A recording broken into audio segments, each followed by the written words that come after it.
Morning, St. Peter's. We hit Revelation chapter 5, verses 1 to 14. And we continue in our throne room. Yesterday we saw the one who is worthy of all worship, for he creates all things and has given us all things. This morning, Revelation 5, verses 1 to 14. Have a read. And there's two things really to say here. We see this at the middle of the throne. We had yesterday this picture of the throne and this magnificence of the center of the universe. And the tension has been built up because of all the creatures around the throne, the elders around the throne who cast their crowns before the one who's at the center of the throne. And this morning we find out who is at the center of this throne. And there's two major things that we need to look at the center of the throne. And it's in verse 5. The first thing is, he is the Lion of the tribe of Judah. It says, "Do not weep, for there is one who can open up the scrolls. That is one who can judge. He is the Lion of the tribe of Judah, and he's conquered." And here we're reminded, remember yesterday I talked about God and his power, and we might think here is God and he's using his power to coerce and overcome and to conquer. But this is how he wins the war against evil and sin and death. Look at verse 6. "This is the Lamb. I saw one like a slaughtered lamb in the midst of the throne. And he took the scroll of the one seated on the throne."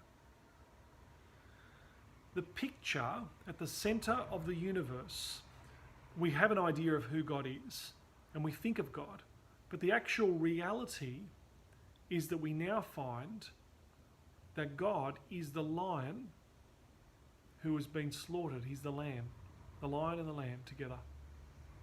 And so it says in verse 8, they sing a new song. Yesterday there was worship of God by singing a song about his glory and his holiness and his power. But listen to this new song. "You are worthy to take the scroll because you were slaughtered and you purchased people for God by your blood from every tribe, language, people, nation. You made them a kingdom of priests and they will reign on the earth. And therefore blessing and honour and glory and power to the one seated on the throne, to the Lamb, forever and ever." God, the point is God, in his power and his majesty and his strength, who created all things, has come down and he's lived the life that you and I could never live, and he dies the death that you and I deserve.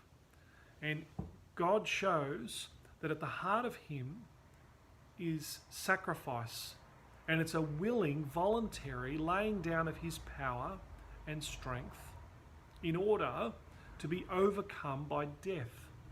Jesus dies on the cross for us, and he is conquered by death, but in doing so, he conquers that great enemy, death itself. In being conquered by dying for us, he conquers death. And it says there, he was purchased people for God by his blood from every tribe, language, nation and people on earth.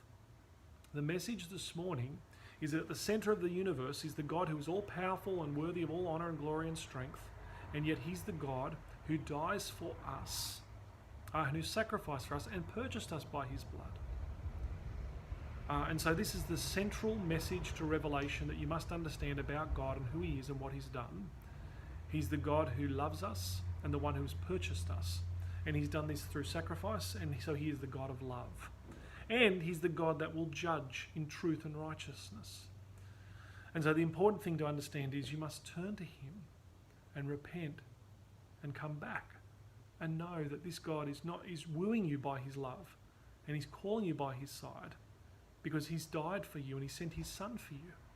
And he can't do anything more than sending his only son, that you would be devoted to him and turn to him in faith.